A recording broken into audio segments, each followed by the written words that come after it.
Apprenticeships live from the Hive.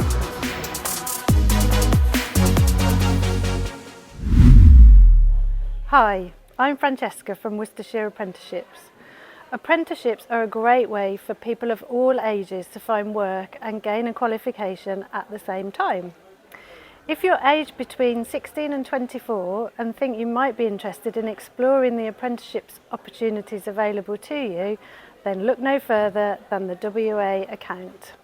You can create a profile for yourself and express your interest in a range of apprenticeship subjects, and then reach out to all our local training providers across Worcestershire who can help you navigate your way around your apprenticeship options. A great incentive to signing up to the WA account is the bursary that we offer. If you secure apprenticeships through the account and meet the criteria, you could receive £500 towards the cost of your apprenticeships. But don't just take my word for it. Have a listen to some of our Worcestershire apprentices and see for yourself some of the fantastic work that is happening locally to bridge the skills gaps in Worcestershire. And we're rolling. Hello and welcome to our latest Careers Talk as live from the Hive from Careers Worcestershire. So in this Careers Talk we're going to be focusing on apprenticeships.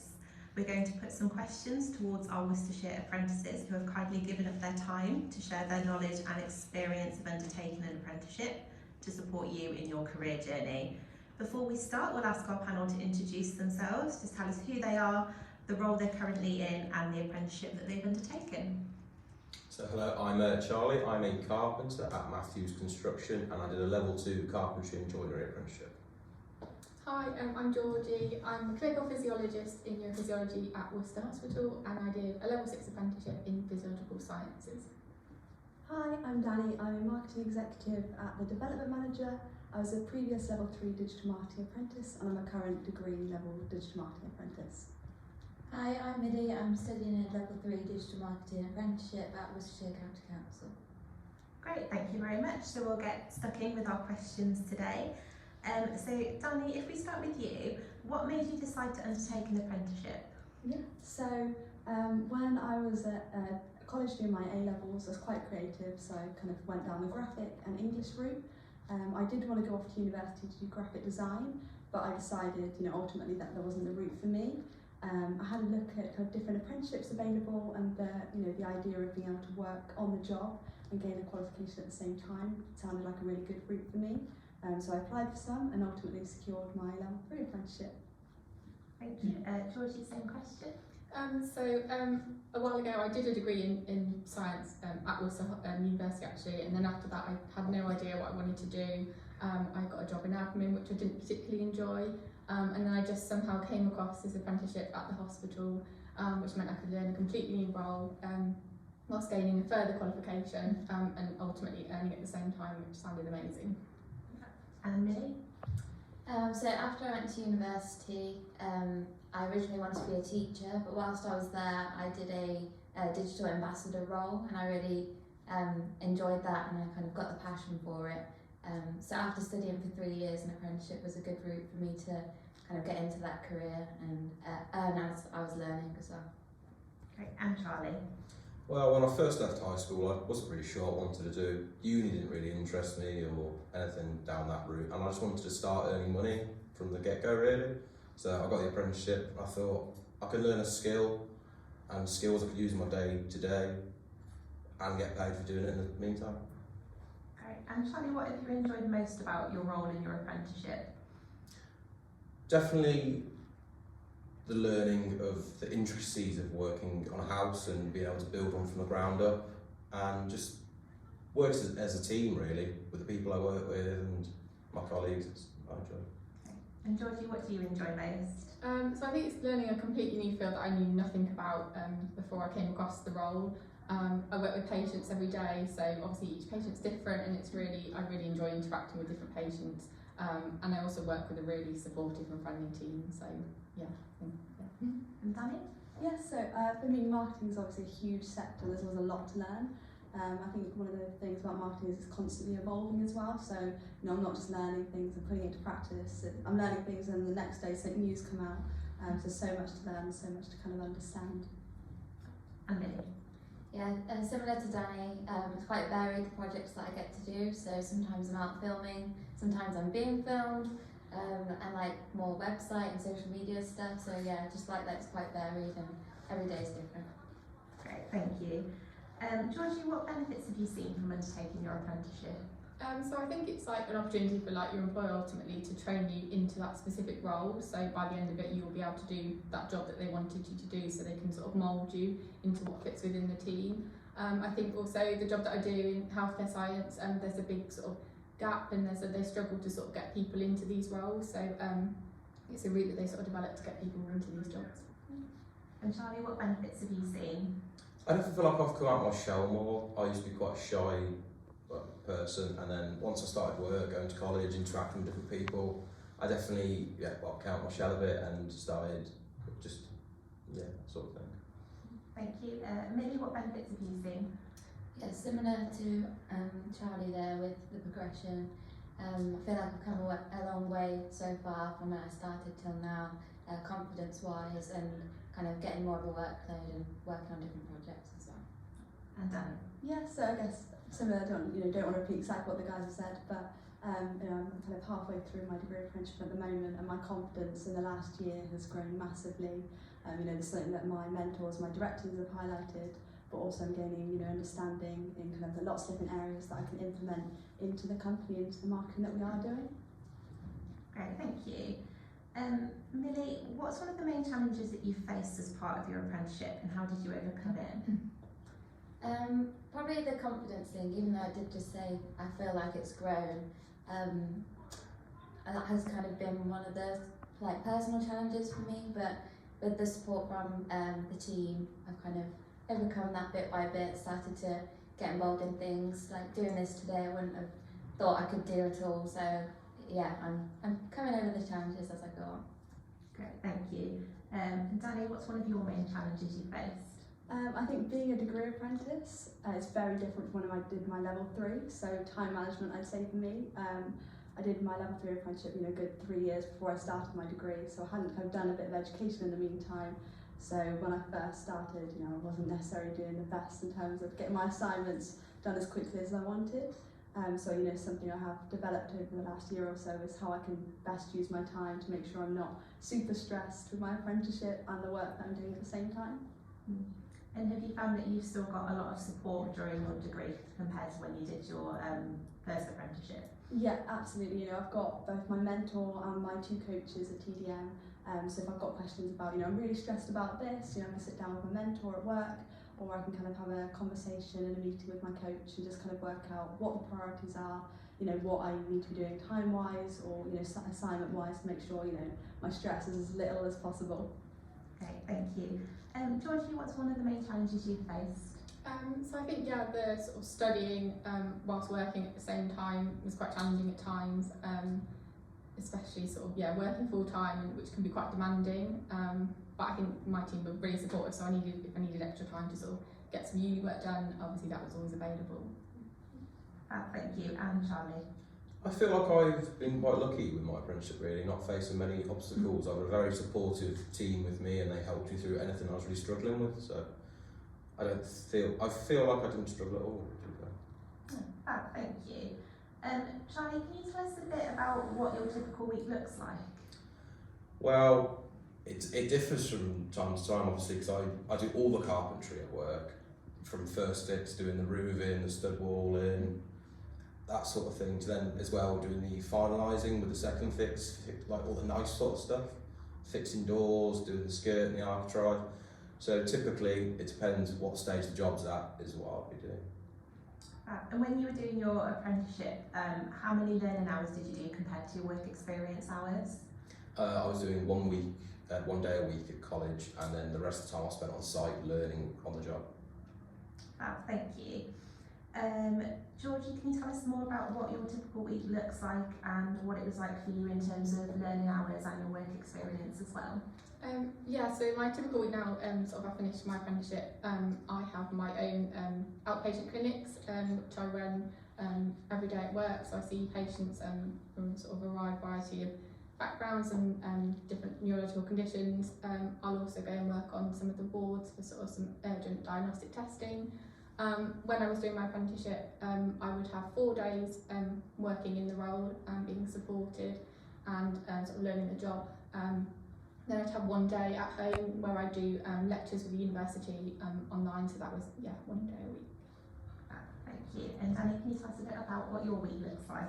Yeah, so obviously as I mentioned, marketing is, you know, a hugely varied sector, so there's a lot of things that I do. We've recently taken on a level 3 apprentice to join us in the team. So some of the accountabilities that I've taken on include kind of supporting him, you know, making sure that he's doing the tasks, you know, to the correct standard, but also supporting him with any, you know, issues he has, questions he has around his apprenticeship. Things I might be doing include kind of social media content, collateral creation, kind of attending events, bits like this. But also kind of I have, as these guys have mentioned, time every week that's off the job. So for me that's kind of every Wednesday afternoon is my off the job hours, and then every quarter I have set times that I go to the training provider or a TDM who I also work for, and I do those sessions. So instead of kind of having a day off a week, I have those hours that I spend doing what I need to do, you know, whether that's assignments or kind of work for the apprenticeship, and then every quarter I go away and have those set days to study. Great, thank you. And Millie, can you tell us about your typical week? Yeah, so similar. I have 1 day a week scheduled for apprenticeship work, where I work on like portfolio, or sometimes if there's any workshops going on. And then the other 4 days focusing on social media campaigns and organising content. Sometimes I'm editing a video or filming, working on social media posts, attending meetings, all that good fun stuff. Great, thank you. Georgie, did you need any qualifications to enrol on your apprenticeship? So I think the qualification to get on my apprenticeship, you needed to have A-levels. So I had that, and then I had a degree anyway, but I didn't need to have that before starting my apprenticeship. And Danny, were there any other qualifications you needed for yours? Yeah, so when I did my level 3, I needed kind of 5 GCSEs, with 2 of those being English and Maths. And typically where kind of I work and the training provider, the degree levels are more of a progression route. So typically, you know, you won't go straight into a degree from college or GCSE. So because I had that level 3 already, I was able to progress up to the degree because I've already got experience in the sector. Wow, thank you. Millie, do you have anything to add around qualifications? So yeah, mine's level 3 too, so same 5 GCSEs and then 2 of them to be English and Maths. Thank you. And Charlie, do you have anything to add? I believe it is just English and Maths is required to write. And to put it out to all of you, how did you all apply for your apprenticeship? Charlie, do you want to start?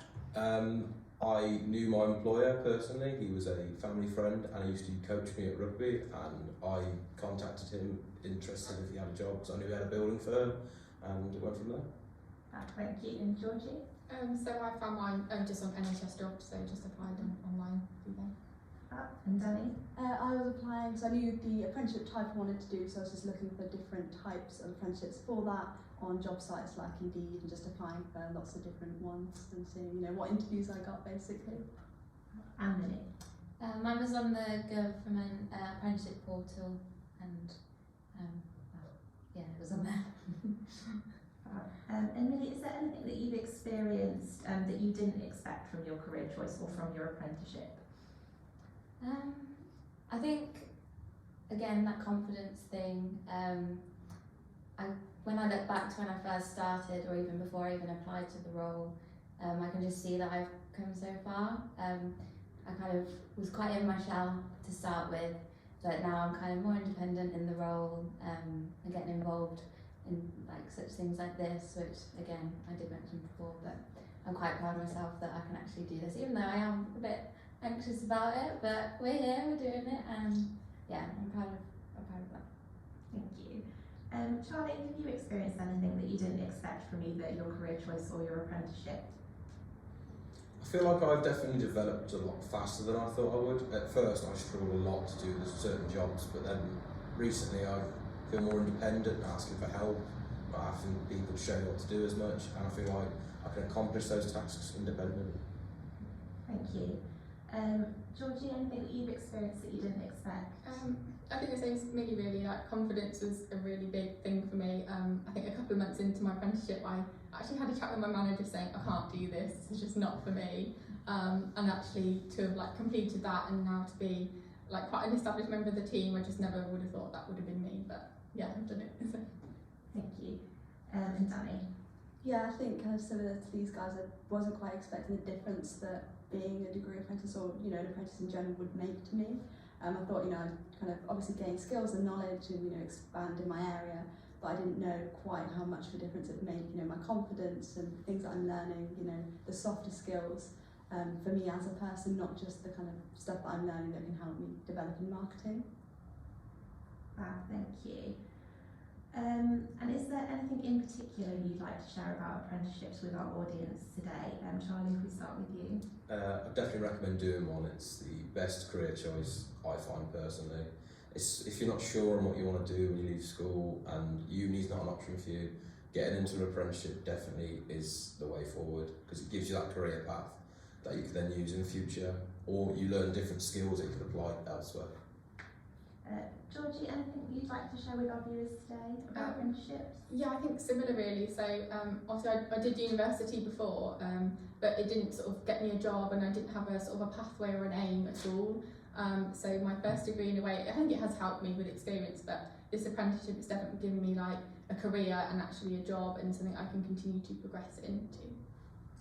And Danny, anything around apprenticeships that you'd like to share with our audience? Yeah, I mean, similar to these guys again, I definitely recommend doing them. Kind of as I mentioned, when I finished my GCSEs and A-levels, I was looking on the job sites to secure my level 3.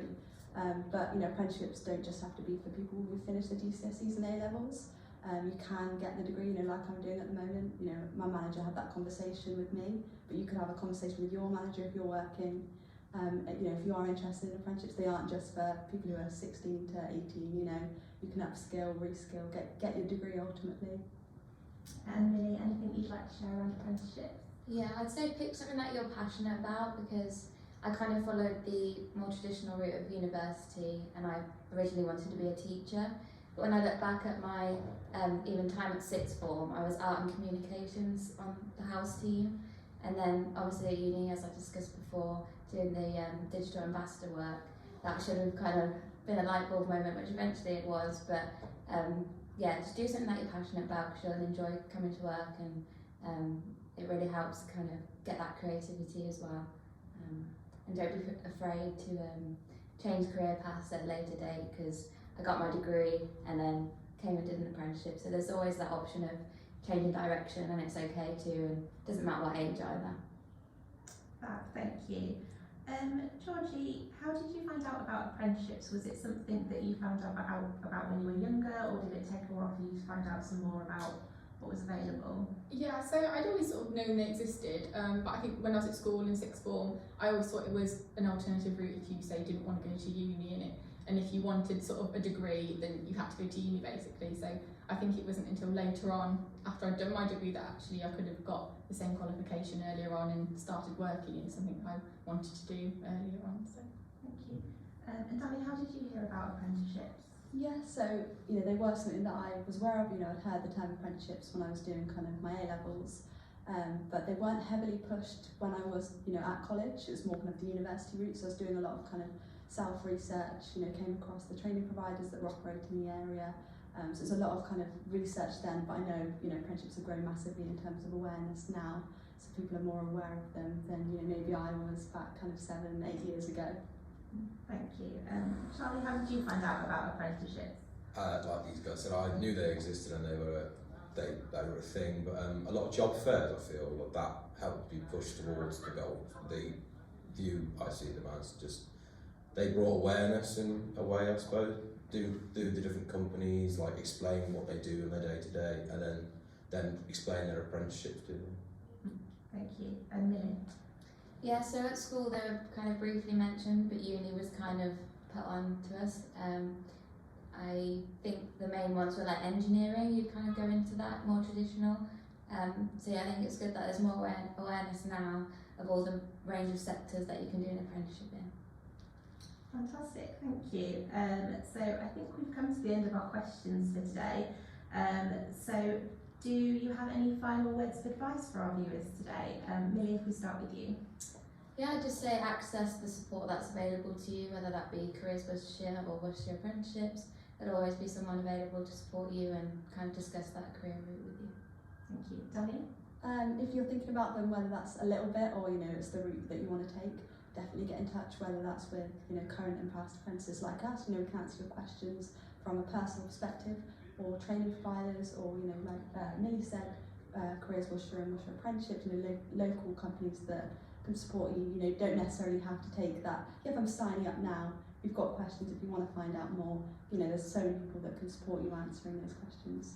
Thank you. And Georgie? Yeah, I think if there's something or a job that you really want to do, then just research it to see if there is an option to do an apprenticeship in it. Also, like I mentioned before, like when I was at college and things, uni felt like it was the only option for me, but actually it isn't if you want to do something else and you still want to get your degree qualification, but do it whilst you're learning and learning on the job at the same time, then yeah, it is possible. Thank you. And Charlie, any final words of advice? I'd definitely say if you're unsure on what you want to do not rush into it, because there's so many different options to explore with apprenticeships in so many different sectors that there might be something right for you instead. Fantastic, thank you. So we've come to the end of our questions for today. So thank you again to our panel for joining us and sharing their experience and advice. And thank you to our audience for watching. Say bye-bye, everybody. Bye. Bye.